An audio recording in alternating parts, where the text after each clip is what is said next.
네, 오늘은 그 파월 연준 의장의 발언에도 사실은 제 생각에도 속 마음은 그랬습니다. 금리가 조금 안정되면 좋겠다라고 이제 생각을 했는데 이제 SLR 이슈도 나오고 좀 전에 말씀드린 그래서 이 금리의 움직임이 앞으로 어떻게 될지 좀 궁금합니다. 궁금하지만 또 어떻게 보면 또 답도 있습니다.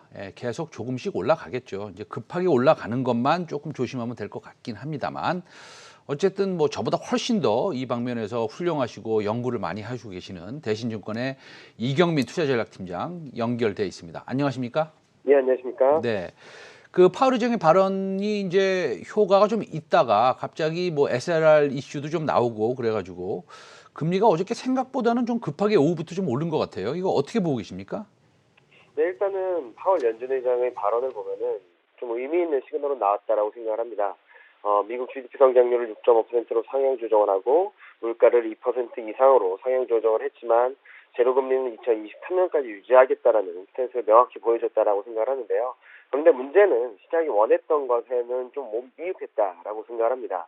무슨 말이냐면 시장에서는 추가 유동성 공급이라든지 유동성 규모 확대 또는 일드 커브 컨트롤이나 오퍼레이션 트위스트 같이 새로운 유동성 정책, 좀 더 강한 유동성 정책을 바랬는데 인플레이션은 일정 부분 용인하는 듯 했지만 적극적인 유동성 정책이 나오지 않다 보니까 시장에서는 단기적으로는 인플레이션에 대한 부담들, 그로 인한 금리 상승 압력이 좀 더 크지 않았나라는 생각을 하고 있습니다.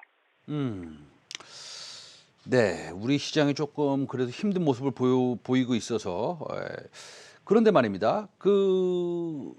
우리가 과거에 2008년에서 이제 2010년으로 가는 그 시점에 보면은 금리가 제가 기억이 틀렸으면 지적을 해 주십시오. 뭐 네네. 2.5%, 3%로 이렇게 가고 있었던 걸로 보이는데 네.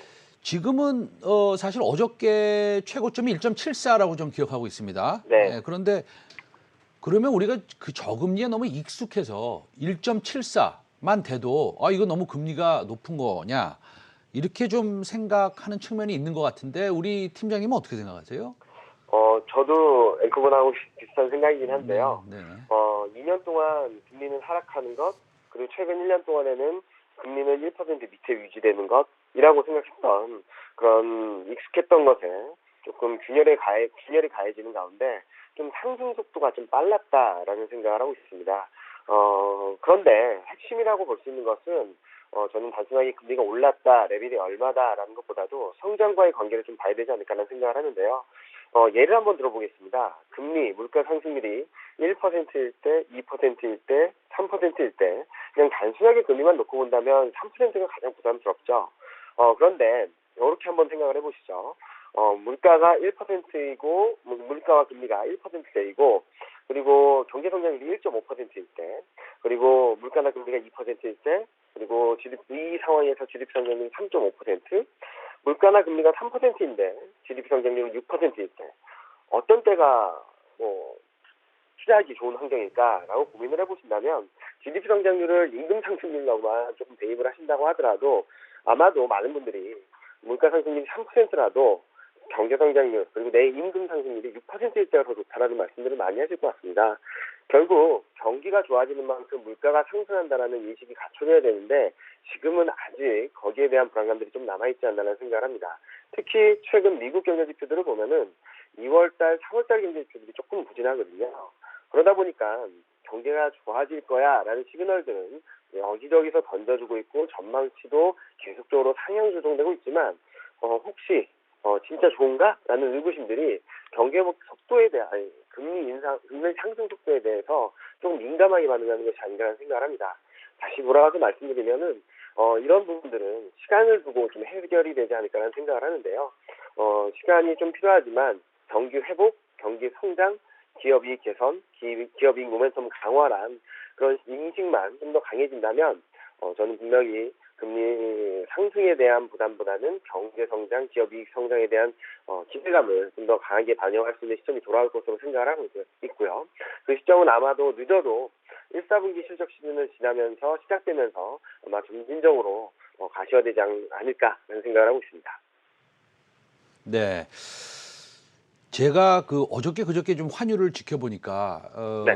제 생각에는 생각보다 환율이 좀 더 약세로 가야 되지 않나?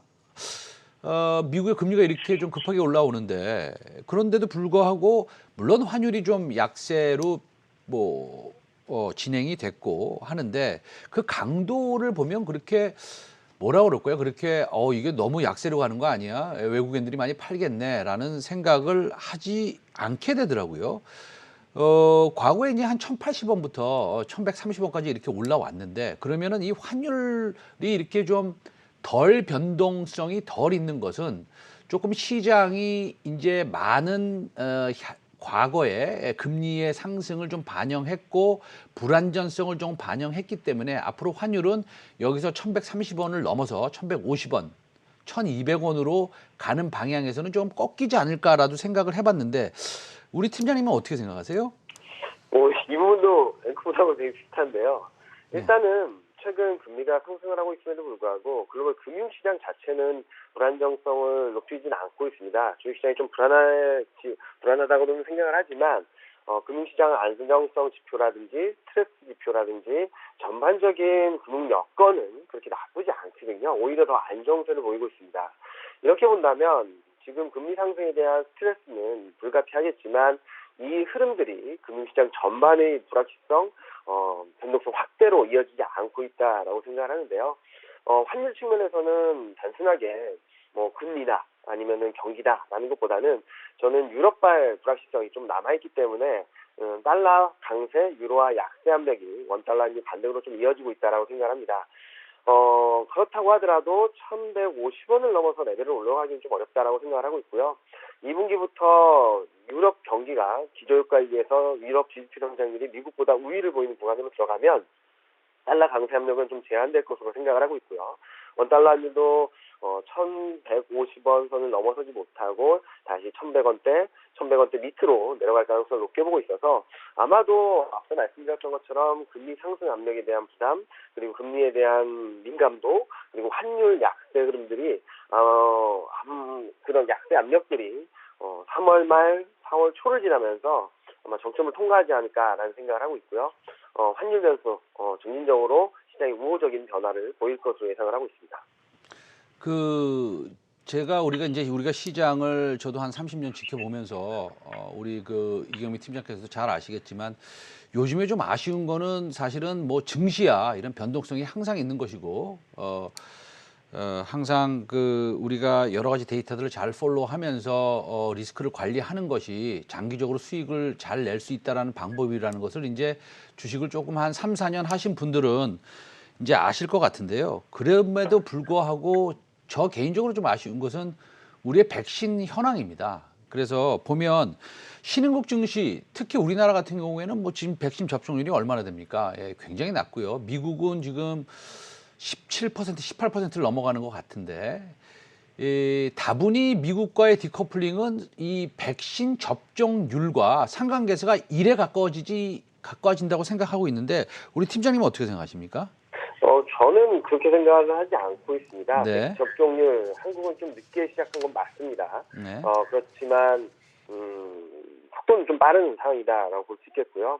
만약에 백신 접종률과 상관관계가 있다고 본다면 미국은 12월부터 계속적으로 우상향하는 그림을 보이는 건 맞지만 11월 이후 코스피가 1월 초까지 글로벌 증시 대비 압도적인 상승을 보였다는 점들은 이해가 되지 않는 부분이고요. 최근 한국 증시가 좀 상대적으로 부진한 이유는 백신 접종률이라기보다는 11월부터 1월 초까지 글로벌 증시 대비 약 20%포인트 아웃퍼폼을 했습니다. 그에 따른 되돌림 과정, 수익률 갭 축소 흐름들이 좀 전개되지 않나라는 생각을 하고 있고요. 다시 말씀드리면 11월 초부터 1월 초까지 두 달 가까이 급등한 데 따른 가격 부담, 과열 부담, 그리고 밸류에이션 부담들을 좀 해소해 나가는 과정이다라고 생각을 하고 있습니다. 백신 접종 좀 중요한 변수고 앞으로도 계속적으로 지켜봐야 되는 변수는 맞지만 그로 인해서 시장이 흔들리고 있다는 것보다는 먼저 올라왔던 데 따른 키 맞추기 장세 정도로 생각을 하고 있고요. 여기에 금리 변수, 환율 변수, 원달러의 반등, 외국인 매도 전환 이런 복합적인 요인들이 시장을 조금 억누르고 있지 않나라는 생각을 하고 있습니다.